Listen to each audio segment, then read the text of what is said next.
တရားမင်းကြီးကမြတ်စွာဘုရားနဲ့တွေ့တဲ့အခါမှာမိဂုံတစ်ပုဒ်မေးတယ်အရှင်ဘုရားလောကသားတွေဟာဘေးရန်ကင်းကွာချမ်းချမ်းသာသာနေခြင်းရတော့လည်းပဲဘေးရန်အန္တရာယ်တွေနဲ့ကြုံပြီးတော့ရန်သူတွေဝိုင်းအောင်ခံရတဲ့ဘဝမျိုးကိုရောက်နေကြတာဘာကြောင့်လဲ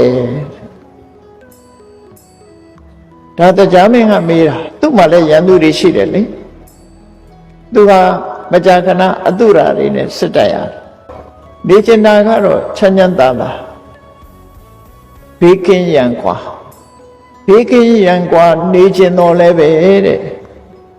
ဘေးရန်အန္တရာယ်တွေနဲ့ကြုံပြီးတော့နေကြရတာဟာဘာကြောင့်ပါလဲလို့ဆိုတော့မြတ်စွာဘုရားတခြားကြောင့်မဟုတ်ဘူးတဲ့အိတ်တာမစ္စရိယရှင်တဲ့ကအမုန်းတရားတွေကြောင့်ပဲဖြစ်တယ်အိတ်တမစ္စရိယဆိုတဲ့ယင်တဲ့ကအမုန်းတရားဟာတူနဲ့တူရန်လိုမှုကိုဖြစ်ပွားစေတတ်တာဖြစ်တယ်